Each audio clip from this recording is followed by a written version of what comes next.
Assalamualaikum warahmatullahi wabarakatuh. Selamat pagi anak-anak, tetap semangat ya. Pagi ini kita pertemuan keempat. Bu Bayi akan mengajar tentang tema 1, subtema 1, dan pertemuan keempat. Disiapkan alat tulisnya.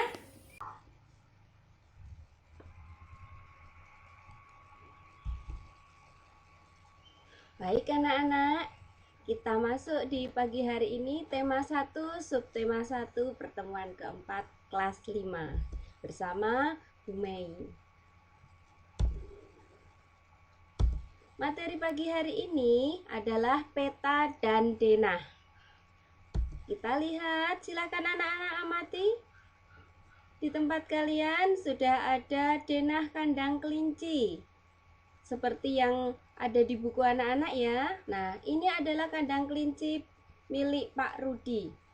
Denah tersebut rapi, tertata, sehingga pengunjungnya merasa nyaman di sana. Nah, apa itu denah anak-anak? Mari kita lihat. Denah adalah suatu gambaran tentang tata letak dalam suatu ruangan atau tempat. Kemudian ada juga peta. Peta itu adalah gambaran dengan menggunakan skala tertentu mengenai suatu daerah. Jadi nanti denah jadi satu akan menjadi peta. Selanjutnya, kita kemarin di pembelajaran ketiga sudah belajar tentang kondisi geografis negara Indonesia. Mengingat kembali, ini adalah peta kemarin negara Indonesia. Kemudian anak-anak akan mempelajari luas dan letak wilayah Indonesia berdasarkan peta. 1. Letak geografis.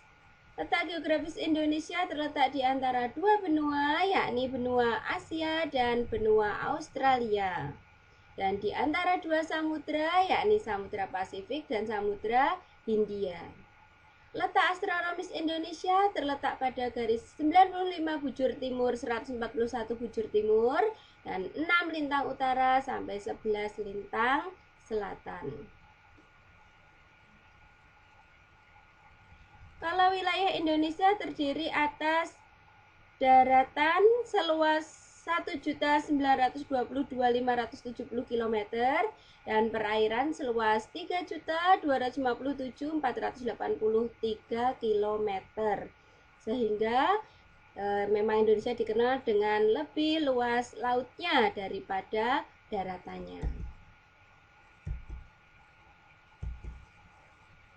Di buku kalian ada beberapa peta yang harus kalian cari, kondisi, luas, batas, dan lain-lainnya. Mari kita pelajari. Nah, dimulai dari Pulau Jawa, anak-anak. Ini termasuk 5 pulau besar di Indonesia. Luasnya sudah Bu Guru tuliskan di sini, bisa anak-anak simak. Nanti anak-anak bisa mempelajarinya berulang kali dari materi yang Bu Guru sampaikan. Lanjut ke Pulau Sumatera. Ini luas Pulau Sumatera, batas darat lautnya, keadaan alamnya, nama dataran rendah, dan nama-nama gunung yang ada di Sumatera. Pulau besar lainnya adalah Kalimantan.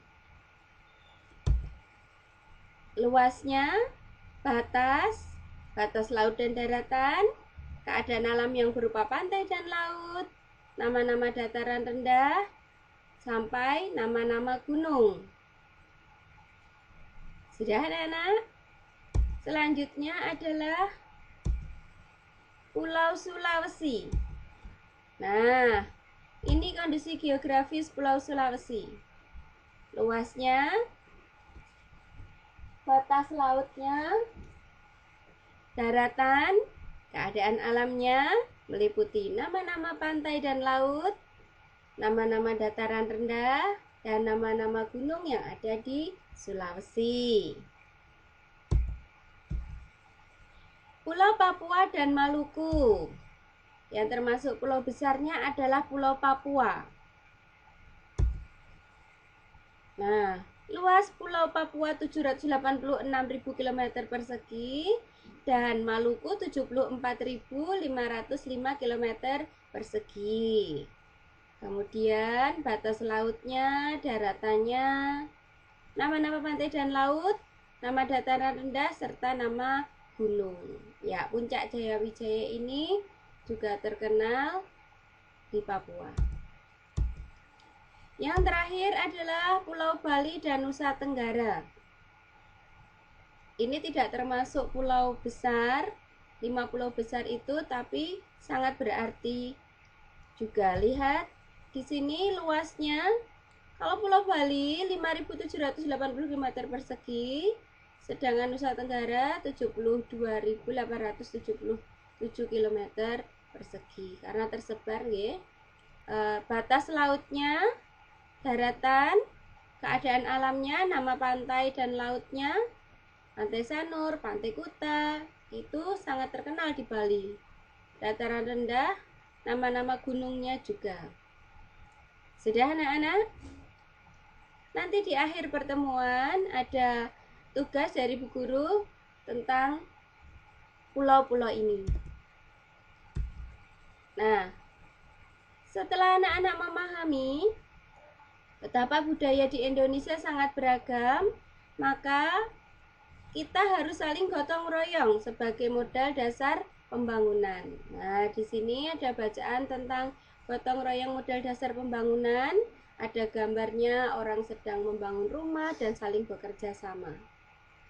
Masih ingat anak-anak ada berapa paragraf ini? Ya, 3 paragraf ya. Jadi saat pembelajaran di sebelumnya kita belajar tentang paragraf dan mencari ide pokok. Di sini dapat anak-anak tuliskan ide pokoknya. Paragraf nomor 1 sudah dicontohkan. Nanti yang kedua dan ketiga bisa dilatih. Anak-anak bisa berlatih mencarinya.